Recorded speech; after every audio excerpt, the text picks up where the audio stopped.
चुंबक के बारे में हम लोग आज बात करने जा रहे हैं।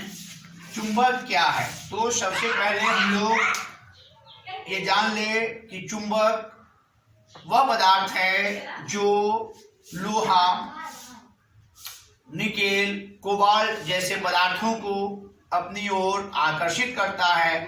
साथ ही इसमें निर्देशन गुण, दिशा निर्देशन गुण, प्रतिकर्षण एवं आकर्षण गुण पाए जाते हैं। अब इन बातों को हम लोग एक एक करके समझेंगे। सबसे पहले हम लोग एक क्षण चुंबक को लेते हैं। ये क्षण चुंबक की आकृति में बोर्ड पे ड्रॉ कर रहा हूं। चुंबक में NS स्वतंत्र लटका हुआ चुंबक हमेशा उत्तर और दक्षिण दिशा में आकर ही रुकता है। यह पूर्व और पश्चिम की तरफ भी हम लोग धागा में अगर लटका देंगे चुंबक को तो वो घूम करके उत्तर और दक्षिण दिशा में आ जाएगा।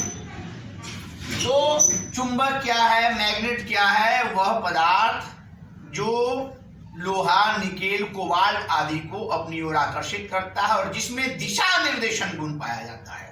अगर हम उसको स्वतंत्रतापूर्वक चुंबक को धागा से लटका देते हैं यहाँ से, तो हमेशा उत्तर और दक्षिण दिशा में खड़ा होगा ये। और चुंबक के गुणों की हम लोग बात करें तो चुंबक में मुख्यतः दो गुण पाए जाते हैं। चुंबक का गुण एक है आकर्षण गुण, दूसरा है विकर्षण या प्रतिकर्षण, अट्रैक्शन। आकर्षण का मतलब होता है अपनी ओर खींचना, विकर्षण का मतलब होता है दूर भागना। ये जानने के लिए चुंबक का जो दो सिरा है, दक्षिणी सिरा को दक्षिणी ध्रुव और उत्तरी सिरा को उत्तरी ध्रुव कहा जाता है, जहां चुंबकीय गुण सबसे अधिक पाए जाते हैं। चुंबक में वह स्थान जहां चुंबकत्व सबसे अधिक हो उसे ध्रुव, इंग्लिश में उसे पोल कहा जाता है।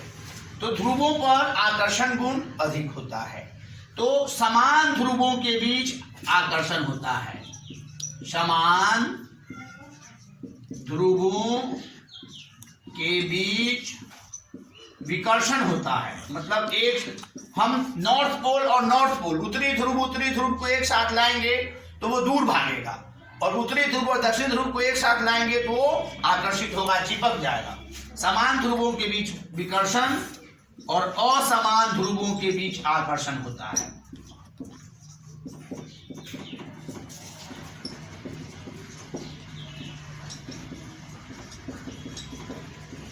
ये और रफली तौर पर हम लोग जान लिए कि सेम ध्रुव रहेगा तो वहां विकर्षण होगा, एक दूसरे से दूर हटेगा, और असमान ध्रुवों के बीच आकर्षण होगा, चिपक जाता है। अब हम लोग बात करते हैं कि चुंबक के आधार पर पदार्थों को दो भागों में बांटा जाता है, चुंबकीय पदार्थ और अचुंबकीय पदार्थ। चुंबकीय पदार्थ क्या है?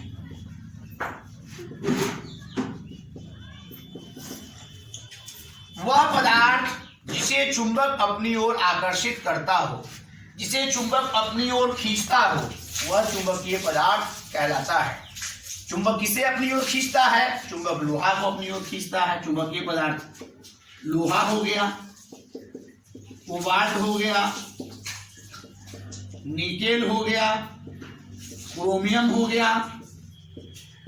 ये सब चुंबकीय पदार्थ है क्योंकि इसे चुंबक अपनी ओर खींच रहा है। कुछ पदार्थ ऐसे होते हैं जिसे चुंबक अपनी ओर नहीं खींचता, आकर्षित नहीं करता है। तो जिन पदार्थों को चुंबक अपनी ओर आकर्षित नहीं करता है उसे अचुंबकीय पदार्थ कहा जाता है।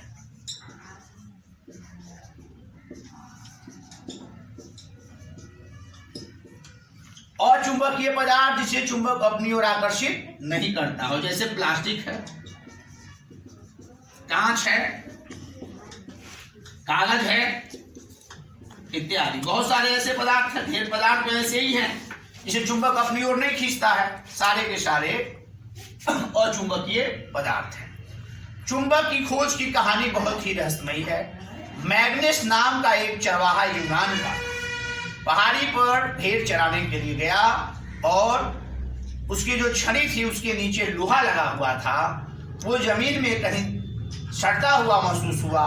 तो बाद में जब उसका रिसर्च किया गया तो पता चला कि जमीन में पहाड़ी पर चुंबकीय पदार्थ थे जो उसे अपनी ओर आकर्षित लोहा को कर रहा था। तो उसी मैग्नेट के नाम पर चुंबक का नाम मैग्नेट रखा गया, जिसका हम लोग विद्युत धारा के चुंबकीय प्रभाव में इसका उपयोग चुंबक का हम लोग पढ़ेंगे। विद्युत मोटर में चुंबक का उपयोग किया जाता है और विद्युत जनित्र में चुंबक का प्रयोग किया जाता है। विद्युत धारा उत्पन्न करने में एक सहायक युक्ति है। चुंबक दो प्रकार के होते हैं, अस्थायी चुंबक और अस्थायी चुंबक, और विद्युत चुंबक भी हम लोग बना सकते हैं नर्म लोहा से, और इस बात से हम लोग अस्थायी चुंबक का निर्माण करते हैं। ठीक है, तो आज जो हमारा ये टॉपिक था वो मैग्नेट पर रिलेटेड था, और इसके आधार पर पदार्थों को हम लोग दो भागों में बांटते हैं।